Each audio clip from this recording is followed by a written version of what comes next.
Yo, this hot, this the spot, there it is pod.com. We're interviewing the best comedians, so tune in quick and get your ears receiving them. We talking about life and laughter stream right to you, from the microphone right to your home, dude. Side note, this might get embarrassing, but no, don't sweat, yo, cause there it is.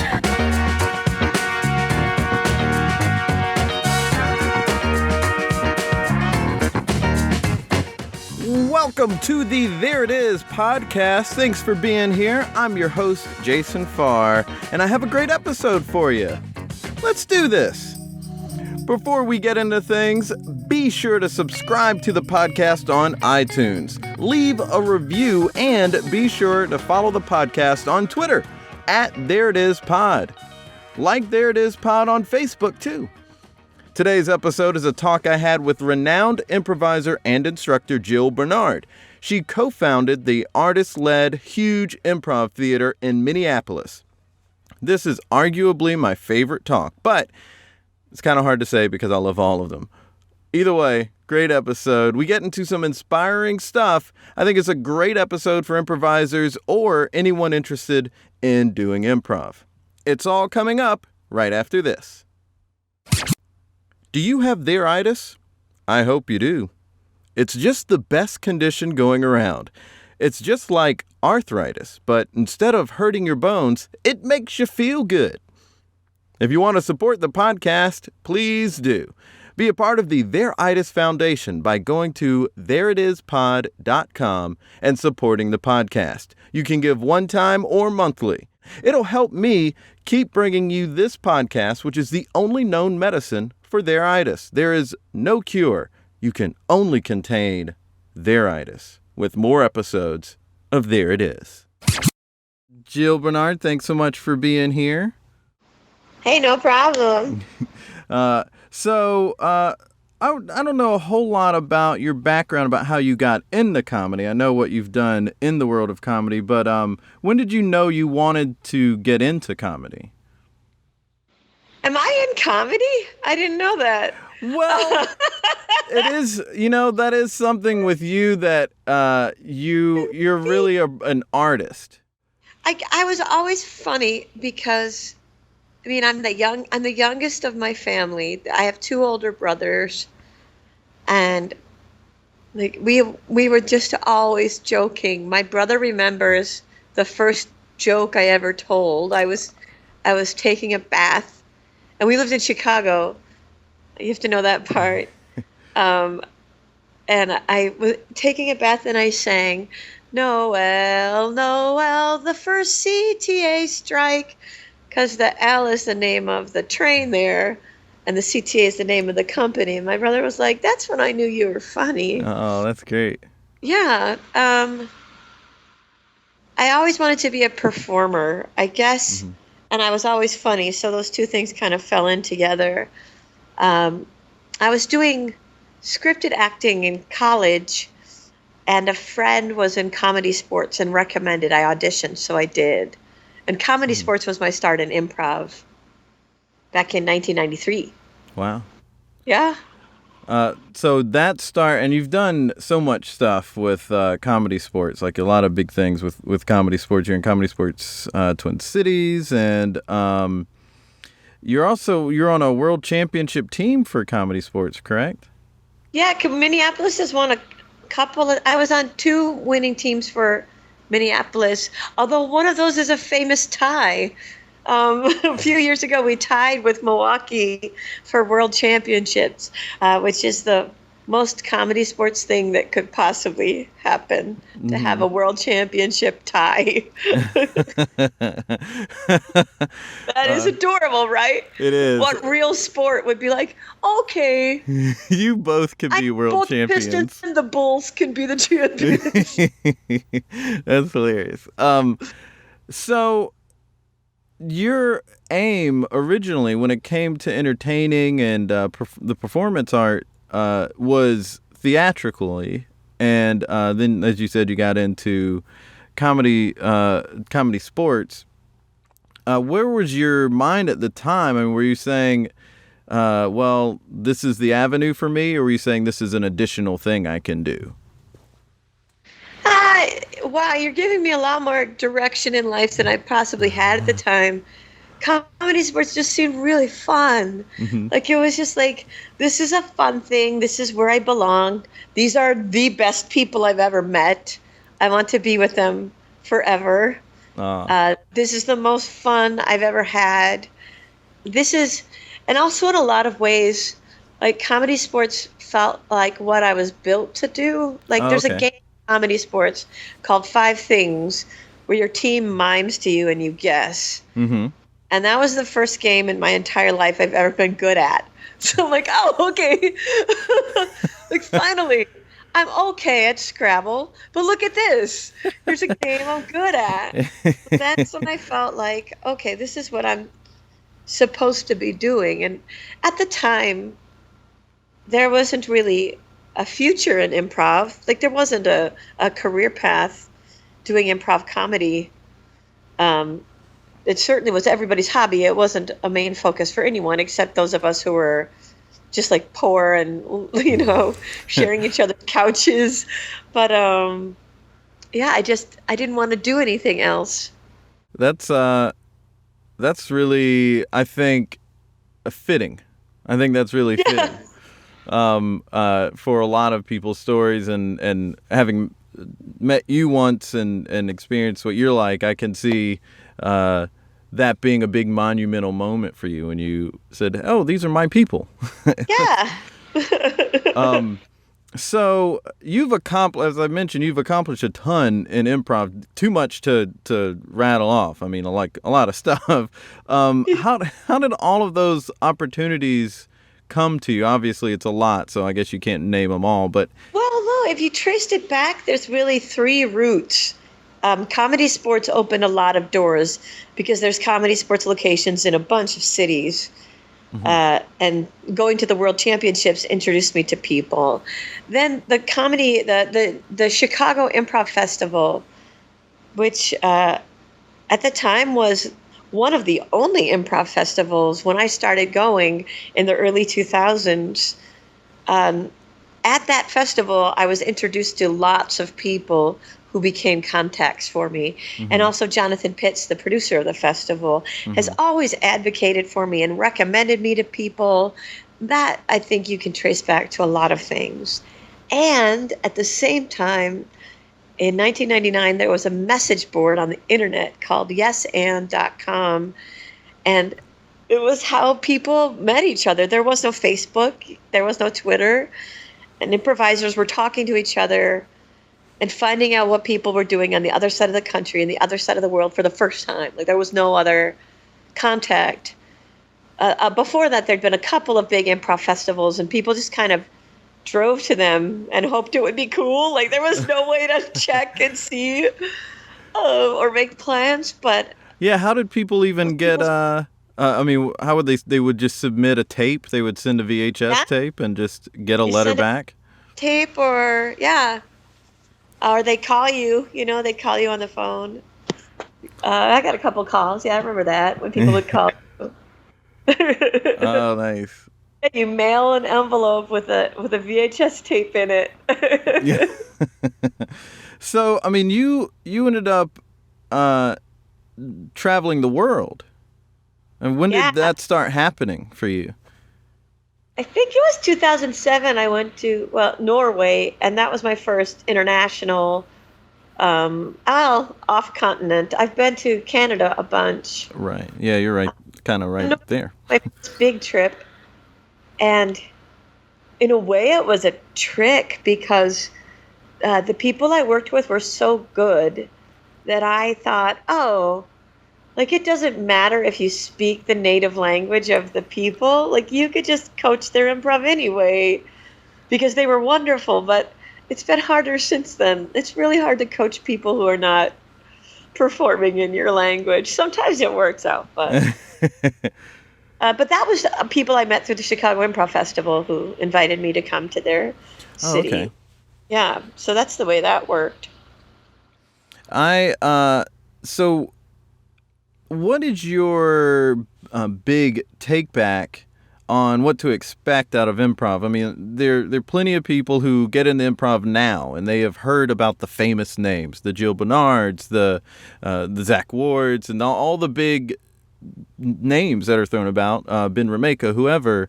Lots of people are seeing them and saying, "Oh, they're doing a lot. Maybe I can have a career in improv." What would you say to how would you advise them? That people, do you know people saying that? Well, what I hear more is probably saying, "Hey, don't try to have a career in improv."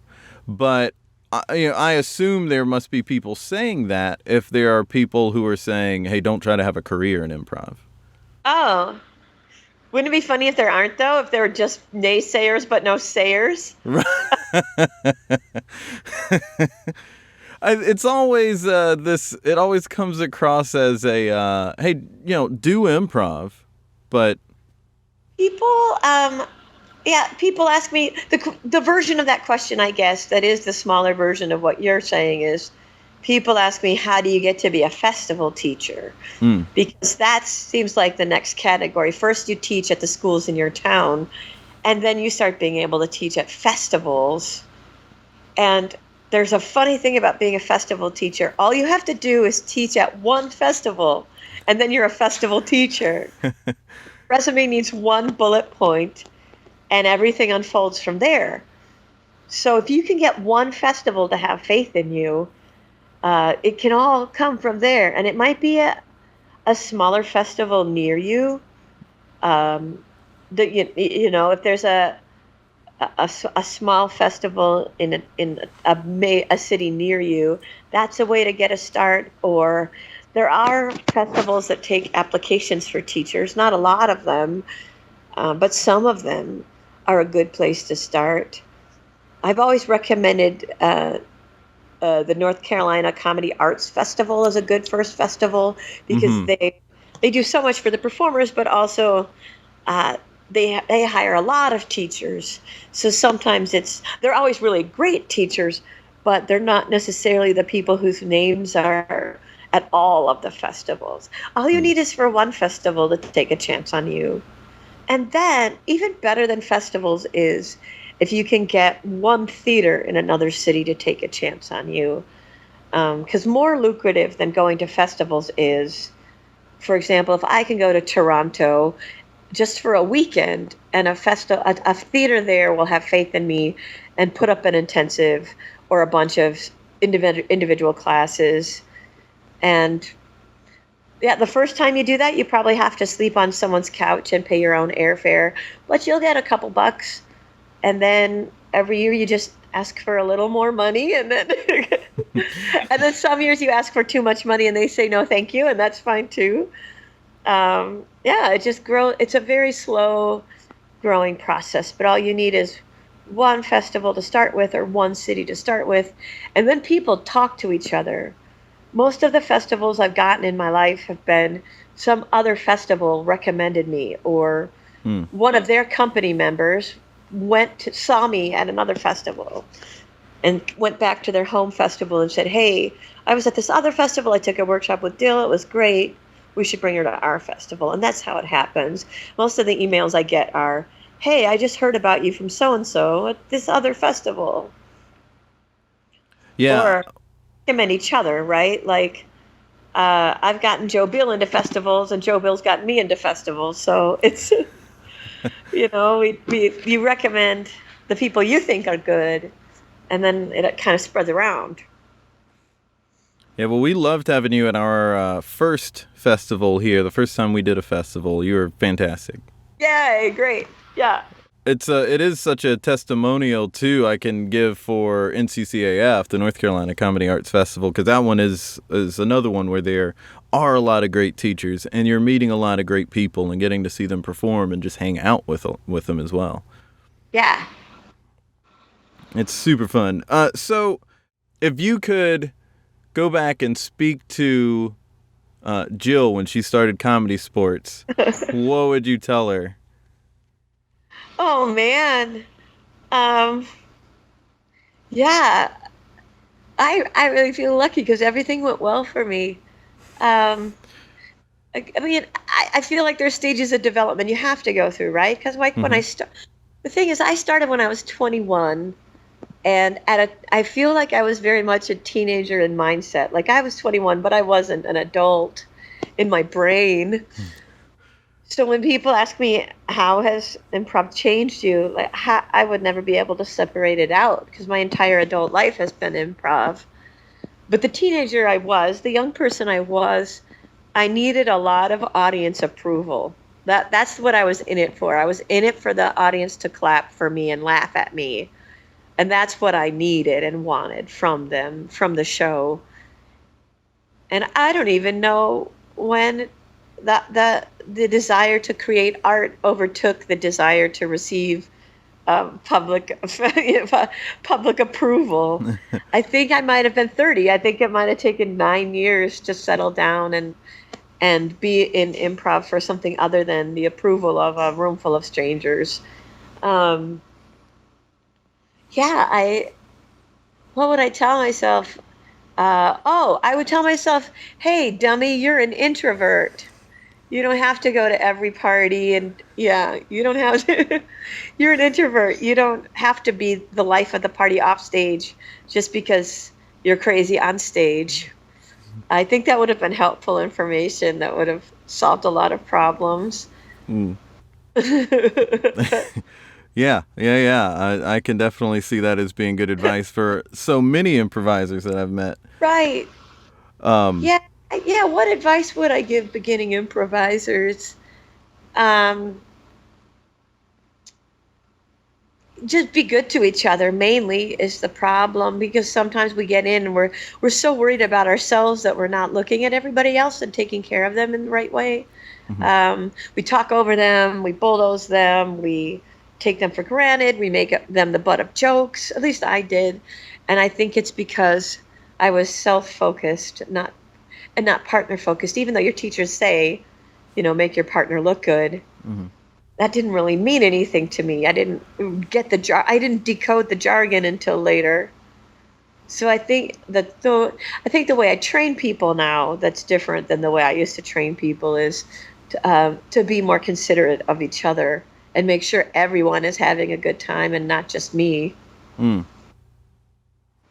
Oh, that's really crucial information. I can think of a lot of times where I was on stage doing a scene with a few other people, and that line I just said didn't get a laugh. Oh, I hope I'm not messing this show up and blah, blah, blah. Hey. But I should have been thinking, let me make sure that the people I'm in the scene with are having a good time. Yeah. So one of the things I'm amazed at is when I see really strong improvisers, I always think there's no way they were ever not that good. Yeah, I thought that too. And then my friend Nate is younger than I am, and he said, "Oh yeah, I used to come see you play comedy sports when I was in high school. You were not good." I was like, "Damn, I thought I was." I can't even imagine that. I can't either because how would you perceive it from the inside, I know some people who are aware they were bad. I know ways in which I was bad. Like I was really a ham. I was really joking all the time. What was your question, though? I cut you off. Oh, well, I mean, that sends me on a good a tangent here because that is the interesting thing about any sort of performance art. As the performer, you are having one kind of experience. You either enjoy how you are performing or not. The audience experience is completely different. Yeah.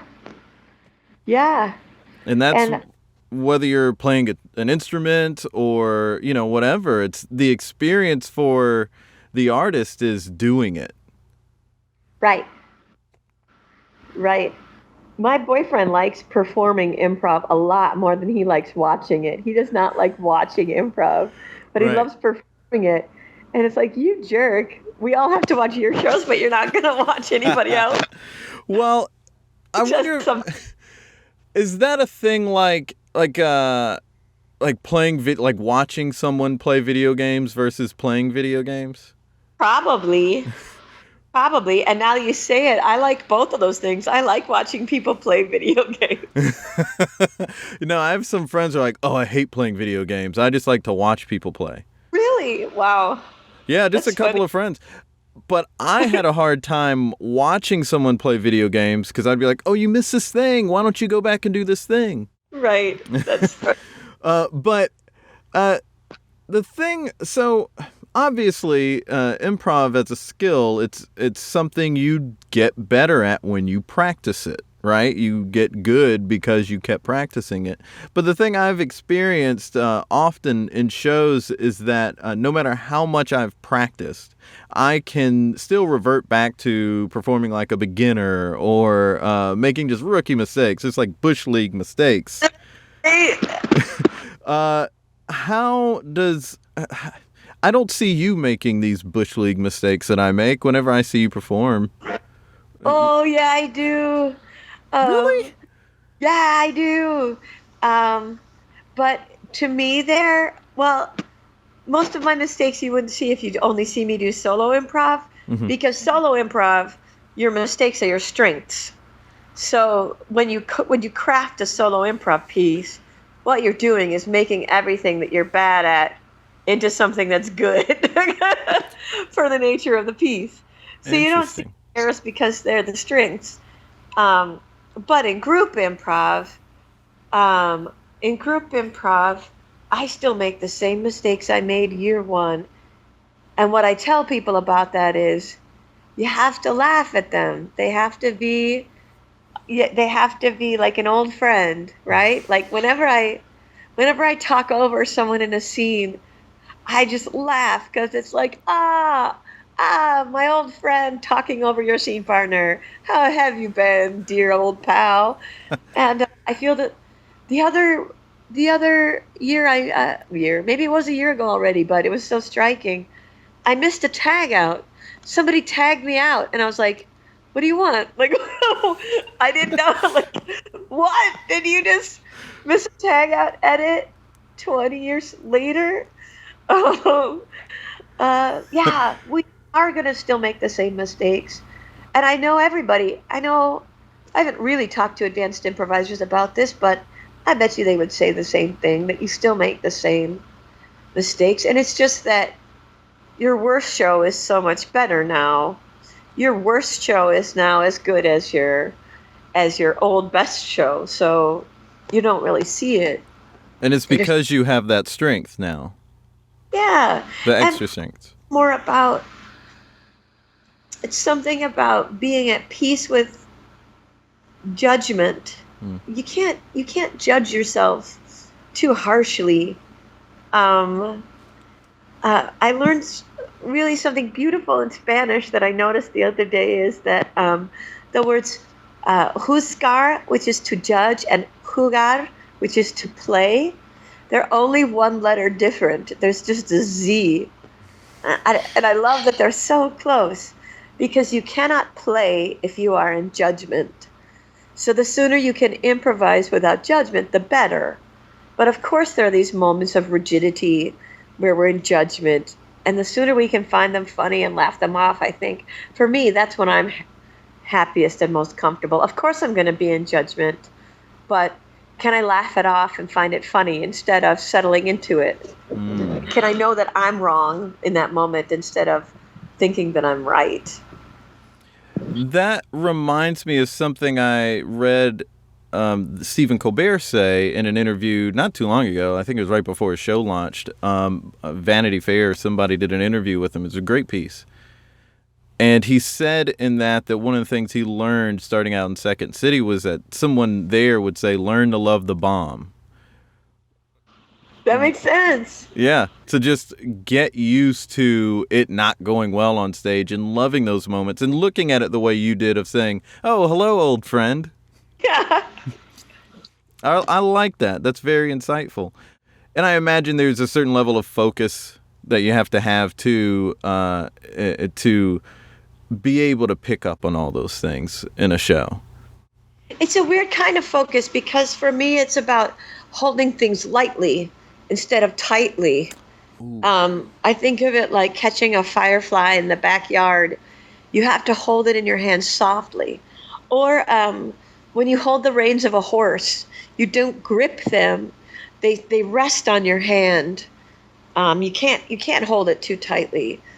I think that's when improv is too precious and too stiff. So yeah, it's about focus, but it's a gentle focus. It's a soft focus where you're giving it space to live and breathe. I've got a show tonight, so I'm glad I'm hearing this now. Yeah, lightly. But T.J. Jagodowski says this effort is ugly. So when people are trying really hard, it's ugly. It's not enjoyable, and I think the pheromones are off, and we cannot enjoy the show. So there's this Taoist concept of wu wei, or effortless effort, and it's a little bit like that. Like, can you without effort have a show without trying too hard, without pushing things? That's such a hard balance that I'm trying to find. It super is. Because I'm certainly not. I'm not trying to push people or myself to have a Kobe Bryant laser sharp focus. I just want to. I want it to mean something. I want to put effort into it. I've been thinking about, like, as long as you've prepared as much as you can, then you should be happy with your preparation and know that the show is already a success. For example, I used to get really frustrated at festival shows where they throw you together and you have to do a show with these people that you don't know very well, and at most you've had an hour or two of rehearsal. And I was always very frustrated. Like, why are you asking me to do this show that's unprepared? And then I realized, you know what? If we wanted a different show, we would have prepared differently. So we are going to have the show that we prepared for, and as a result, it will be a success. And I feel much calmer now. Whereas I just spent a month in Colombia teaching, and I prepared really hard. Like, I spent hours and hours getting ready for this workshop series. And as a result, I was really well prepared, and it went really well. And I had that level of control over what happened. And it came out well because I had prepared well. So I don't think there's anything you can do once you're on stage. As long as you've prepared the amount that you've prepared, you've got all your tools set, right? Mm-hmm. When you've got you built your car, you're on the racetrack, you hired the best pit crew, and now it's just going to go. You're just going to drive. You can't do anything else now. You already built the car. Yeah. I like all that. I'm letting it sink in. It's so true. Effort is ugly. Yeah. Every time. That speaks a lot of volumes to me right now. So what is your philosophy on the benefits of improv? I've heard you talk a little bit about this. Could you expound on that? The benefits of improv, for me, everybody talks about the central philosophy of yes and how it changed their life, and I don't think we can say enough about it. Like, how agreeing to be positive and using agreement can make things go much more smoothly in your life. And there's all kinds of great examples that I use if we're doing a corporate workshop and I have to validate myself. There are all kinds of great examples of how yes and can get things done and make things smoother. But I just think it makes the world a nicer place to live, and to take a moment to agree with people. I've had the nicest conversations with people just because I went ahead and agreed to have a conversation with them. Just somebody on the street or somebody on a bus. And I've been to all kinds of cool places just because I've said yes to ideas that were proposed to me. And done things I don't think I would have done just because I took the time to say yes to things. And also even just smaller tools, like the tool of status. Learning about status helped me understand how we as animals work through the world. And having even that tiny tool to teach me what games people are playing with me subconsciously has been an invaluable tool. Right. That's just two ways, man. I'm sure there's a million. Yeah. Oh, yeah. I know from you having been here and experiencing you teach, you infuse a lot of that positivity to in your philosophy into your teaching. How do you inspire students who maybe are just trying out improv and they aren't entertainers, or they don't have theatrical aspirations? They're just saying, oh, I don't know, I just decided to come. How do you get them to think that deeply or understand that deeply? My job. That's not my job. Either it'll bite them or it won't. I speak to everyone as if they are going to come out the other end a professional improviser. That's just how I speak to people. I treat everyone like an artist. I don't have energy for anything else. And so as a result, people either respond to that or they stop coming to class. And both of those to me are valid responses. I don't expect 100% retention in our classes. I know some people are going to drop out because it's not for them, and that's fine. It would be weird if it was truly for everybody, I think. But people who are on the fence, I think the way I inspire them is just to treat their work as valid and to treat them as artists. And people step up to what you ask them to do. In a way, it's analogous to if you're talking to a child but you speak to them on a peer-to-peer level, they just love it and they rise up. If you talk to a 4-year-old or a 5-year-old like a peer, for them that's a neat moment, and you can see their spine straighten. And I love that. And we do that for improvisers too. I just speak to them, and I treat their work with the integrity that I would treat any artist's work, and they step up to it or they don't. So you're not worried about scaring people off from being so, like thinking you're being too artsy-fartsy. No. There's a lot of improv schools in my town too, which is a great thing. And they're actually, the Brave New Workshop is a wonderful institution, and they just switched over their program so that all of their classes are for improv for every day. And they are training people just to use improv in their everyday life and maybe do some performance, but that's not the goal. And so I love that there are all kinds of classes. If there's somebody who doesn't want to be a performer, they can certainly take classes there, and they'll be really high quality classes.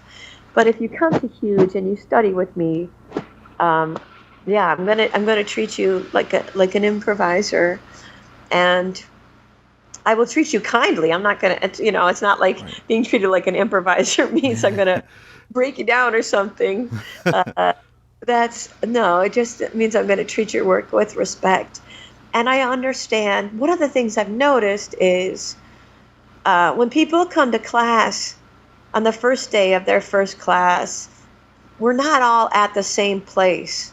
We're not all at the same starting line. Some people have had experiences in life that set them forward, like maybe they have an acting background or they're naturally accepting, so they are closer to being an improviser, as opposed to some people, life has set them back in a way. So when they are at the first day of improv class, they're really 3 or 4 steps back. And I acknowledge that, and I notice that. And so everyone, I know that we're starting from different places, and I'll give you the license you need to come as far forward as you can. It's not always A to Z. Sometimes it's A to A and a half, and that's enough progress. But it's never by treating people. I don't know that if you I don't feel like I have a responsibility to light anyone's candle. I just have a light, and it's near your candle, and probably your candle will get lit, But that's your job. Right. I share my energy, And if people, if it catches with people, that's great. If they're not interested, I can't really do it. Um, I can't really do it for them. I can't inspire other people. It has to come from inside them. It can't come from external sources. You've opened my eyes to something in saying all of this, because it's made me realize that my approach to coaching the team I coach, or in the future if I'm teaching, that my approach is, if they don't, then I'm a failure as a teacher. But that's not true. Yeah. It's totally okay if they say, you know what, this isn't for me. Or like, oh, maybe there's a different coach or a different style that would be better for us. Yeah, it's not you. Yeah, it can totally not be for them. Yeah. Yeah, I think that's really helpful, all that you're saying, because I do want to get into a point where I'm teaching, and I know how just flat out nerdy and artsy-fartsy I can sound, and I don't want to scare away some 101ers. Yeah, I don't know. I think it's good to show them that they're part of something grand. Most people are inspired by that, by the fact that, hey, this is something cool. I mean, what's funny about improv classes is no matter how well you write the description, there will be a couple of people on the first night who think it's a stand-up class, who think we're going to make jokes. And those people are just in the wrong room. And I tell them where they can take stand-up classes and they're happier, right? Like, oh, my friend Stevie Ray teaches excellent stand-up classes. You should go there. That always sounds mean, like, go away, but I never mean it that way. No, I don't think so either. But, yeah, we're not always in the right room, and it's not always the right time. Maybe they want to talk to you later. Like Mick Napier at The Annoyance, he never teaches level 1. He teaches level 5 or level 4. I think just level 5. You don't want him for level 1. Level 1 is a special gift. There are people who have the gift for not scaring people away, who have the gift, because the root of education is educe. And the word educe means to draw out that which is latent. So it means there's something in them that you have to draw out. So if it's not there, it's not there.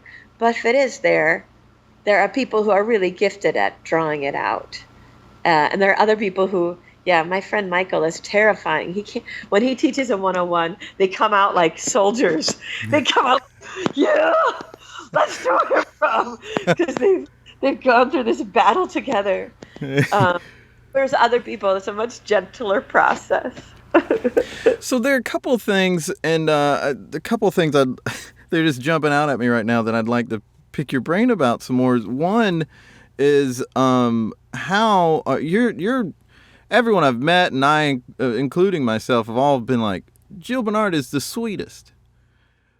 You also tell it like it is, and you don't come off mean in doing that at all. How do you cultivate, in this day and age where it seems like people are looking for triggers to say, hey, that's offensive, how do you cultivate that warmness but also being honest? Is it because you're coming from a heart of let's just share love? There are a couple of tricks to it. This is something else I learned from Mick Napier. When Mick has a hard improv note to give you, he says, I'm worried for you because, and then he gives the note so that it's his problem. If you can make it your problem and not the student's problem, that's an easy way to do it. I hope it's people already know that I already know that I love them. And so anything I'm saying is a side note. This is a funny thing that's happened to me in my improv teaching within the last 2 or 3 years, where I no longer care what my students are doing wrong. I only care what they're doing right. Like, I only care about the good things I see in them, and I want to talk about those things and draw those things out, and hopefully the other things will fall away that are less desirable.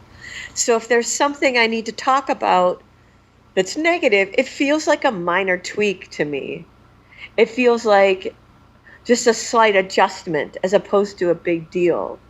Because most of the time it is. It's something like, hey, your volume isn't loud enough, or hey, you're shutting down your partner a lot.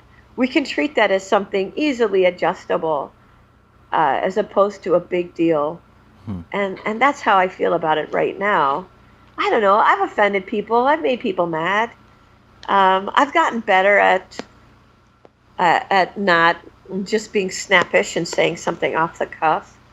I've gotten a lot better about. I hope I have. People can check in. The comment section will say if I have gotten better in real life at being nicer to people. In one of my earliest improv classes, I gave someone a note that was too harsh. And I saw the light go out in his eyes. His love of improv died. And he finished the class. There were a few more weeks left, and he finished the class, but he never came back. And as far as I know, that guy doesn't do improv. And I saw the moment where I snapped out that light. And I haven't really talked to other improv teachers about this, but I bet you people have had parallel experiences. And you're like, I'm not going to do that again. I'm not going to shut out the light in somebody's eyes again. So we tried really hard, just to make sure they know that it's not a personal note. It's not because I don't like you, and that it's just a small thing that we can fix. That's what I hope it is. And also that if we can laugh about it, if it can already be funny. Also, anytime it's a problem I myself have had in improv, I love that too. Because I can say, I've struggled with this very same thing. You and I are in the same boat. We can talk about it as people in the same boat. I like that. I like that too. Some ways. The other thing I wanted to ask about was you've done amazing things in short form improv and as well in long form improv. And one, you're always funny when you do it. I feel like for me, and I'm probably just wrong, but so bear with me. But I feel like with long form improv, there's so much opportunity to see these beautiful, heartfelt scenes that are funny, or shows that are funny. And when I do short form improv, I feel like, I've got to bring them the laughs, which is probably wrong, as I said. How do you do that beautiful improv all the time? Like, how do you switch gears? Because you have to be so much faster with something like comedy sports. Yeah. It's just faster. It's just the same thing faster. We're just doing it faster. For me, it's the way you have a good TV show and a good movie. Of course, a TV show is faster. It's only 30 minutes long. But a really good TV show that's really clipping can move you just as much as... Mm-hmm. Not every TV show has the ability to move you as much as a movie, but many of them do. I think in short form, for me, once you... Look, we've been talking about this around my house about there's a lot of obligations to short form. You have to be able to pull off the mechanics of short form.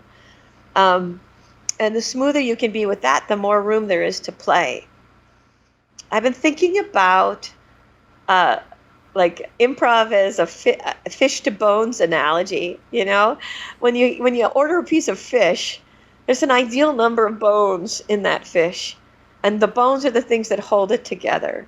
So when you're doing improv, a long form or a short form has bones that hold it together. You just have to make sure you have enough fish too, right? Like it's just the right amount of. You can't have only bones. You need fish on those bones. It's just the easier the mechanics get for you, the less you have to focus on them. It's never about being funny. It just is funny, right? You just are funny. You just are. You don't have to worry about it. And the less you worry about it, the easier it is. Yeah, I find that I mean, not that I should be making notes of when I get more laughs, but I just feel like shows are better overall when I'm not worrying and just being. Everything is better when you're not worrying. Worrying is the most useless human response in the world. Yeah, it does absolutely nothing. Good. Gives you ulcers, headaches, your hair falls out. Worry has no value. Yeah, true that, as they say. So how did you you did a solo show. It's an award-winning solo show, isn't it? Yeah. How did you develop this solo show? When I first did it, I basically took the game musical Day in the Life that I knew from Comedy Sports and used that as the structure. And then it's just grown from there. In terms of developing it, I worked with Andy Edinger in Chicago, who's kind of the master of solo improv. And I just practiced it a lot. Well, not practiced it a lot, but toured it a lot. I studied, there's music in it, so I studied singing to get better at the singing parts of it. But when you put together a solo show, it's everything you love, so you're probably already ready to do it. And in terms of structuring it, it might be really simple, Mine is, because I love history and I love characters, and the kind of books I read when I was in my formative years were science fiction and romance novels. So, like, the combination of those is all the storylines. And yeah, I just kind of throw a bunch of ideas up in the air and tie them all together within the structure of just, we know it's going to be a historical musical. That's it, structure. Wow. How long did it take you to come up with that? Yeah, I don't know. I woke up one morning and I thought there should be a show called Drum Machine. And I lived on the same street as a music store, so I went in and I said, I would like to buy a drum machine. And they said, what kind? And I said, I have no idea. What is a drum machine? So they showed me all the drums. And I bought one that was blue with pink light up buttons because that's clearly for me. And from there, yeah, it was just a combination of scenes and songs. Like, coming up with it wasn't very difficult at all. It's refined over time is mainly what's happened. Because with a solo piece, you try it, and the piece tells you what it wants to grow up to be. Like, you have an idea for it, you try out that idea, and it becomes really obvious what needs to happen next. The piece tells you. For example, for years there was a piece on Drum Machine where I had an audience interaction song at the beginning, and I never really liked doing it, and it didn't fit with the rest of the show. And the first time I ever did the show, I didn't have very distinct characters, so I got confused. And that show taught me, oh, you better do a good job making distinct characters. And that made the show a lot easier. Wow, that's great. Yeah, the people do. You've just been yes-anding yourself. Yeah, that's all it is. You do the show, and any question you have. I love coaching solo improv because people will always say things like, could I have only one character? And the answer is always yes. Or could I wear a costume? Yeah, of course you can. It's your show. Yeah. I like that. Go from in the audience? Yeah, of course. Why not? It's your show. Well, let's wind down here at the end of this episode and do what I like to do, which is try to create something together. Yeah. So, I don't know what to create. Should it be a idea for a solo show? Should it be... I really would be interested in trying to develop what I would do if I was going to teach a 101 class, but... Yeah. That's it. Yeah, okay. If Jason was going to teach a 101 class, and you're designing the curriculum, yeah, this isn't a school giving you the curriculum. Do you already know your personal central philosophy of improv? Do you mean what I think the importance of it is? Yeah, Like, what's the message you would get to students? Or what's the thing? Yeah, what's the thing that, for example, my main message for students at any level is that you are enough. You are Right. sufficient. Do you have something? Oh, yeah, I guess what's the importance of improv would be a way to get the same answer. Well, so I have focused so much up to this point on I don't really need to push what I get out of improv on other people. Maybe that's something I should keep to Right. myself. But you're making me change my opinion on that. Unless your task is to pull out why each of us are here, that would be a really interesting class structure. Why each of Yeah. us are in this room together. I think for me, the big thing is inspiration. Yeah. The thing that always gets my heart pumping and my eyes a little watery is just when I think of how much all these different forms of art have inspired me since I was 5. Yeah. And I would want every person that I taught to feel that inspiration. Wouldn't that be great? And like night 2, we could each bring something that inspires us and we would do improv based on that thing. Like I would bring a book and you would bring your teddy bear. I would each bring something, and we could do improv based on that. That would be great. Yeah. I've been thinking a lot about how communication or how you can get quicker on your feet and like all that kind of stuff, but it's the inspiration that really sticks with me. Oh, what a cool class that would be. Like finding inspiration and using it different ways, because that would be how you could get the improv element in it. Like, hey, that's a cool way. Let me introduce you to an improv game that we could use this as a source of inspiration for. Yeah, I That would like be it. Class. That'd be good. Ideally, everyone would leave it saying, I understand why I am a person. Yeah. What a cool idea. And it would solve, how like at Thanksgiving, a relative is always like, you're going to use that in your act? Like, or when you have a job at an office, they're like, oh, you're going to use us in your act.